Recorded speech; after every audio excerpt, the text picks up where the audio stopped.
Ugh, boring. Enjoy certain death. Oh, David, my man, what's going on? Everything good? If this is going to become a series, I suppose it's only fair that I use a character with such similar energy for the follow-up. Rebecca was the surprise breakout character of Cyberpunk Ejjirannāzu, at least to CD Projekt Red. Twitter informed me that she was best girl before I actually watched the show, and you know what? I can see why. I found that as the show went on, Rebecca grew from cute psycho robot girl to an unexpectedly deep and engaging character, especially towards the end of the show as she got more screen time that built upon everything that came before. But before that, we should talk about Rebecca as she was introduced to us.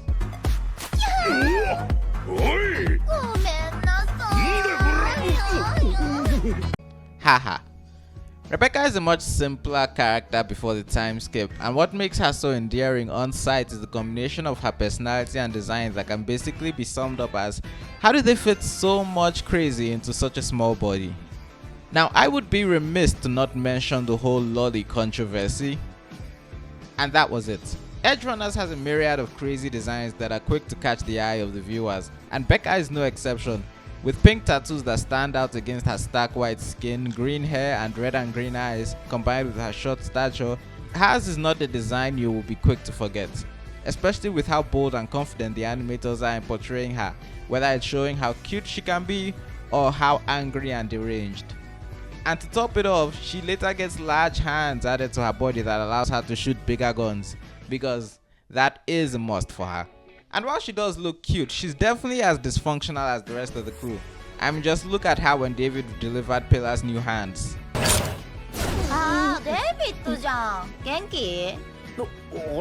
She's a larger-than-life, hyper-violent girl who still carries a lot of positive energy despite everything.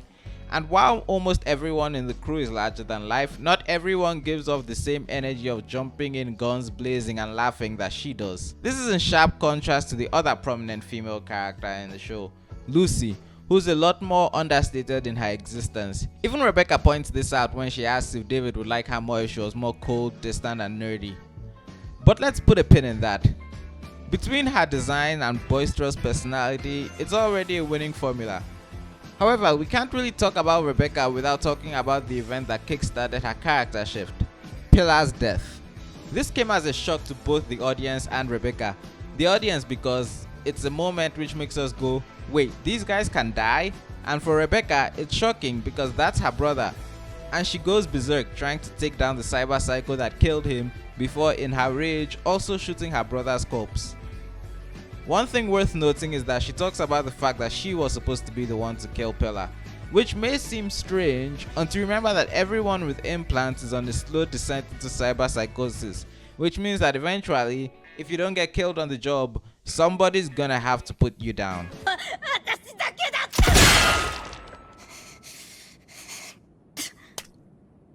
As upbeat as Rebecca is, it doesn't really change the fact that she lives in a tragic world that's definitely going to kill her and her friends if they stay in it.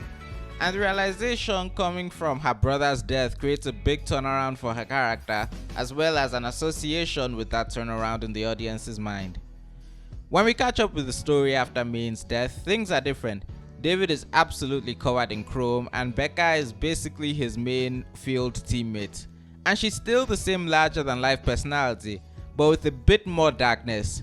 Take her giant red and blue hands. They allow her to use bigger guns, yes, but it's also clear that it's her way of paying respect to her dead brother, whose most prominent trait that wasn't obscene was him fanboying over cybernetic hands. Plus, she's also taking his place as the entertainment when the group is having an after party. It's the same goofy Becca, but context is everything. With Lucy off getting involved in the plot and having her own character moments, Becca is the first one to notice that David, for all his talent in handling cybernetics, is on the familiar path to becoming a cyber psycho, and so she tries to discourage him. After the death of her brother, Becca hates the idea of losing someone she cares about to their cybernetics. And David, well, he's a topic for his own video, and you should definitely subscribe to me so you get notified when I make it. But to put it simply, David is kind of letting it happen to him. And another thing about Rebecca, and what I think is a big reason people like her, is that she has a crush on David. And if there's one thing that's made clear, it's that she basically has no chance with him. In fact, she's perfectly aware of. アプローチ変えた方がいいんじゃない？そうっすかね。陰キャには陰キャ。 And that builds a new layer over the care she has for him, because she doesn't really let her romantic feelings get in the way of helping him.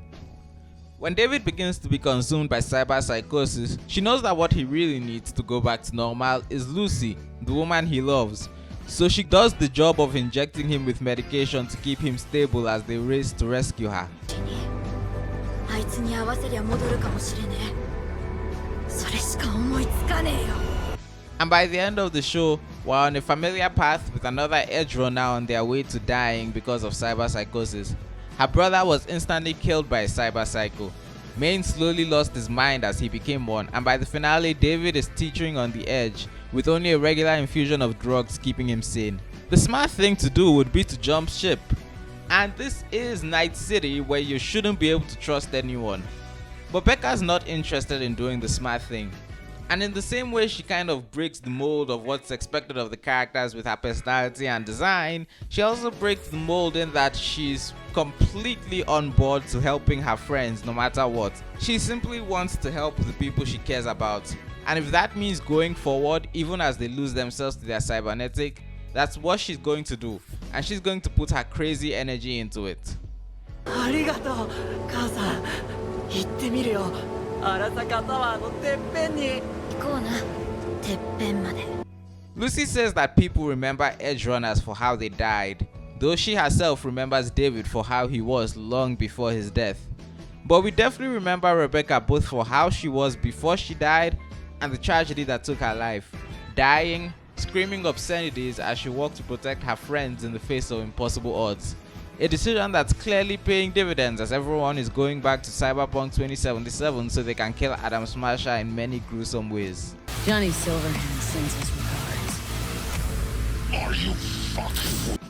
Rebecca is a tragic character, though to be fair, everyone is rather tragic in this city. In a world where people can attach missiles to their bodies that will slowly drive them insane, she tries so hard to help those she cares about, even if she can't stop them from setting themselves on fire. She's a real ride or die girl who makes every scene she's in more fun. She may not have the heart of the man she loves, she may not be able to stop him, but she chooses to remain by his side anyway, even though it might, and does, lead to her death, bringing all her usual excitement to a story we can see is heading for a bad end. It's enough to make you wish for nothing but happiness for her. If you'll walk as an edge runner in Night City, it's only a matter of time before you get killed. And for Rebecca, she was willing to stay along and help those she cared about even as they got themselves killed, because that's something worth doing to her. And these are all important components for building her likability. Falco has pretty similar actions to her in that he also sticks through David through his cyber psychosis, and he's an absolute G for it. But he doesn't have the design, explosive energy, emotional attachments, and tragic death that help bolster Becca's personality. Those are all very important components in composing what basically has become Cyberpunk Ejjirannāzu's biggest mascot. So tell me, why do you like Becca? Tell me all about it in the comments, and while you're down there, leave a like and subscribe for more videos. Thank you and good day. Be seeing you around then. Bye-bye.